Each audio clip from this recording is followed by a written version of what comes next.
ব্যাপার, তুমি? বাবাকে একটু ডেকে দিন। বাবা? কে তোমার বাবা? এখানে তোমার কোনো বাবা থাকেন না। ওকে ওকে ওকে, মিস্টার সঞ্জয় মিত্রকে ডেকে দিন।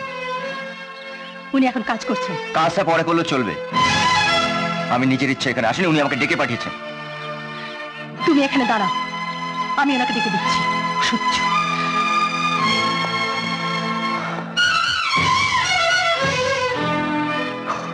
কে বৌমা? ও, তোমাদের কি লজ্জা শরম বলতে কিছুই নেই? কতবার বলা হয়েছে এখানে আসবে না, তবু কেন আসে এখানে? আমাদের কি একটু শান্তিতে থাকতে দেবে না? কেমন আছিস বাবা? ভালো আছি ঠাকুমা। এই টাকা কটে রাখ। আর কতদিন, আর কতদিন এভাবে অভিনয় করে যাবে ঠাকুমা? জানি না, হয়তো যতদিন বেঁচে থাক ততদিন। এই রে, এখন এখানে নির্লজ্জের মতো দাঁড়িয়ে আছো কেন? যাও, আমার চোখের সামনে থেকে দূর হয়ে যাও। শোনো, তুমি গার্ডেনে অপেক্ষা করো, উনি আসছেন।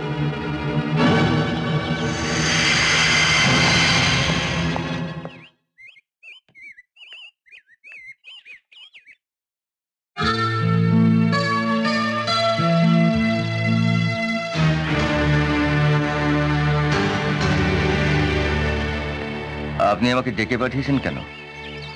তুমি ইন্টারভিউ দিতে গিয়ে তরফদারের সঙ্গে যেটা ব্যবহার করেছ, এভাবে কতদিন চলবে? নেহাত তরফদার আমার বন্ধু। ও, তরফদার আপনার বন্ধু? আপনার এত গুণধর বন্ধু আছে, ভগবানকে ধন্যবাদ জানান যে ওকে আমি পিছিয়ে মারিনি। বেশ বড় মাস্টার হয়ে গেছে দেখছি। আমার মার সম্পর্কে কেউ খারাপ কথা বললে আমি এর চেয়ে অনেক বেশি খারাপ কাজ করতে পারি। কি হলো? তোমার চা ঠান্ডা হয়ে যাচ্ছে যে। চলে দাঁড়াও, এটা ধরো। কি এটা, ওয়ারেন্ট? হ্যাঁ, তুমি যে মতো চলেছো, একদিন হয়তো ওটাও ধরাতে হতে পারে।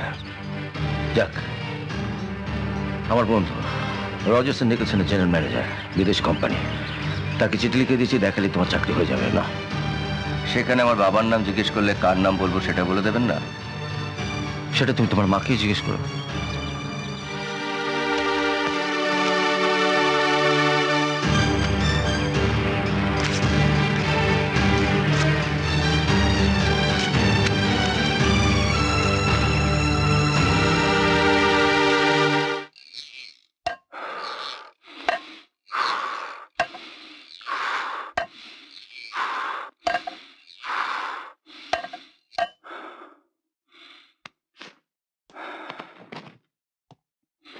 কি হলো, চলে যাচ্ছেন?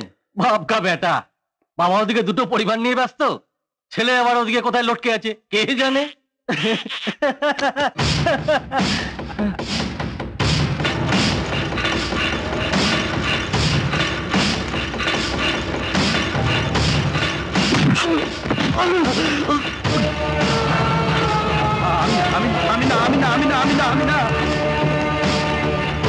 How dare you! তোমার এত বড় স্পর্ধা হলো কি করে যে একজন ট্রেনারের গায়ে তুমি হাত তোলো? And this is the third time আমি তোমার নামে কমপ্লেইন পেলাম। I just warn you, Joy, ভবিষ্যতে যদি এই ঘটনার আর একদিনও পুনরাবৃত্তি ঘটে তাহলে আমি তোমার বিরুদ্ধে স্টেপ নিতে বাধ্য। আচ্ছা, I don't want an excuse. You can move now. তোমার বাবা আমার একজন ঘনিষ্ঠ বন্ধু, তাই এবারের মতো আমি তোমাকে ছেড়ে দিলাম, কিন্তু ইন ফিউচার। স্যার, আপনি আমাকে যে পানিশমেন্ট দিতে চান দিন। You can expel me if you want, কিন্তু আমার বাবার নাম এখানে তুলবেন না। আমি চাই না যে আপনার ঘনিষ্ঠ বন্ধু আমার কাজে নাক গলাক। এর আগেও তুমি দুবার রুল ব্রেক করেছো, কিন্তু তোমার পরিবারের দিকে তাকিয়ে আমি। এক্সকিউজ মি স্যার, কিন্তু আপনি তখন থেকে একটাই রেকর্ড বাজিয়ে যাচ্ছেন। হোয়াট? ইয়েস স্যার, আপনার যা পানিশমেন্ট দেওয়ার দিন, কিন্তু বাড়ি, সংসার, পরিবার, বাবা, এই শব্দগুলো টেনে আনবেন না।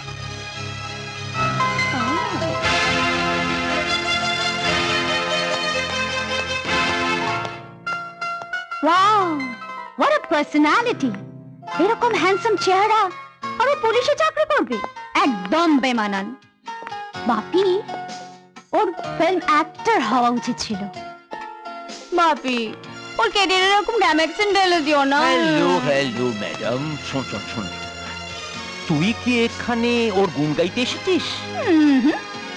তুমি তো জানোই বাপি, তোমার মেয়ে ভালো জিনিসের কদর করতে জানে। ওকে যদি একবার বাগে পাই। কিছু বললি কি? না না না, কিছু না কিছু না।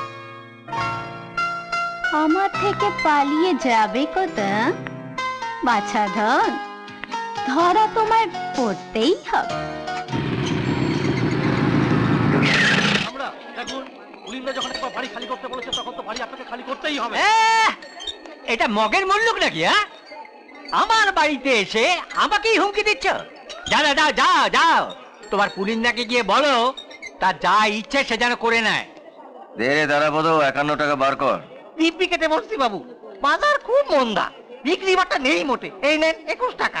আচ্ছা, সন্ধ্যেবেলা হাড়ুর থেকে মাল খাওয়ার টাকা থাকে, আর ঠাকুরের নামে 51 টাকা দেবে না? বসছে বাবু। এই কোথায় জুলুম করলে? হ্যাঁ, মাথা ঠান্ডা করে কথা বলছি, ভালো লাগছে না? তোদের জন্য এই পুলিন মন্ডলে ঠিক আছে। এই চল তো, কেন? এই নেন 51 টাকা। না না, আমি এবারে কিছুতেই ছাড়ছি না। তাই বুড়ো বয়সে এত সম্পত্তির লোভ কেন দাদু? আপনার মেয়েটাকে দিয়ে দিয়ে যান একটু কাশি ঘুরে আসুন। কিচ্ছু শুনবো না। এই চল তো। 1 সপ্তাহ টাইম দিলাম, তার মধ্যে কালটি হয়ে যাবেন। তা না হলে কি করবেন? আমাদের ঘর আপনাদের বের করে দেবেন? আপনারা সবাই এখান থেকে খুঁজে বেরিয়ে যান। বাবা, এই তো দেখছি সরপিনি। মাস্টার, আজ আমরা চলে যাচ্ছি, কাল আবার আসবো। এই চল।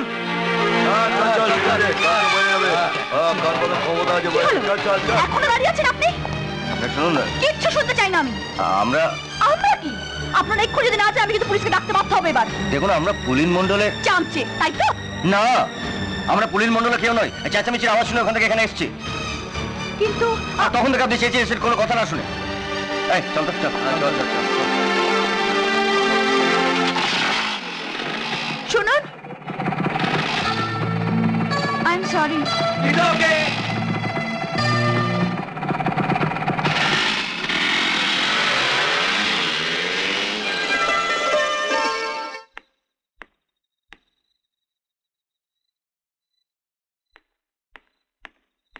শরীরটা ভালো নেই, কষ্ট করে আবার এলে কেন?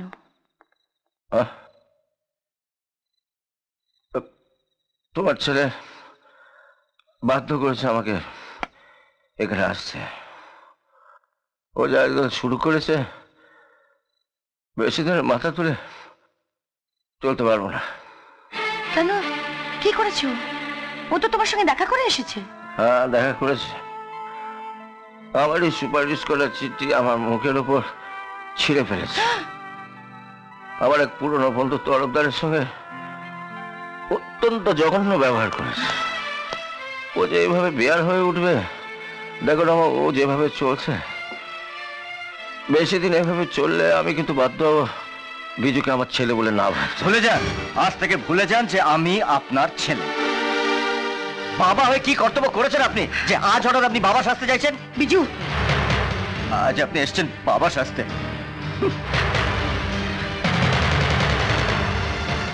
আমার কথা ছাড়া তুমি তোমার পরিবারের জন্য কি করেছো? What have you done for your family? নিজের মুরদে একটা চাকরি পর্যন্ত জোটাতে পারোনি। সকাল থেকে রাত পর্যন্ত বন্ধুদের সঙ্গে ফ্যাঁফা করে ঘুরেছো আর মাস্তানি করেছো।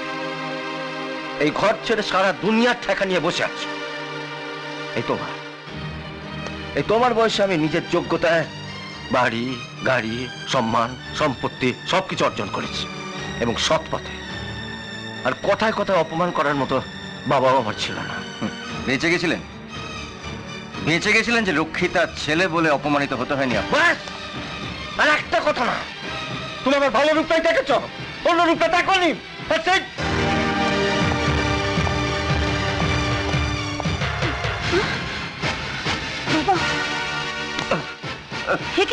কি হয়েছে তোমার?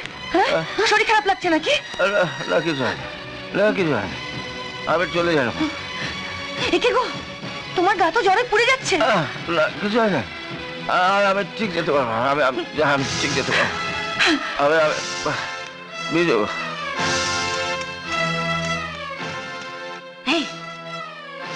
তোর লজ্জা হচ্ছে বিজু? বাবা ওখানে জ্বরে কাটাচ্ছে আর তুই এখানে এখানে পায়ের উপর পাথরে বসে গান শুনছিস? ছি! আমি কি করব? তোমাকে কিচ্ছু করতে হবে না, দয়া করে বাবাকে বাড়ি পৌঁছে দিয়ে এসো। আমি পারবো না। ঠিক আছে, তাহলে এত রাতে আমাকেই যেতে হবে।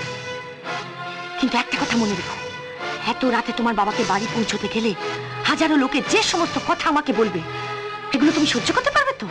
দাঁড়াও, ব্ল্যাকমেল কি করে করতে হয় সেটা তোমার কাছ থেকে শেখা উচিত। ঠিক আছে, আমি যাচ্ছি।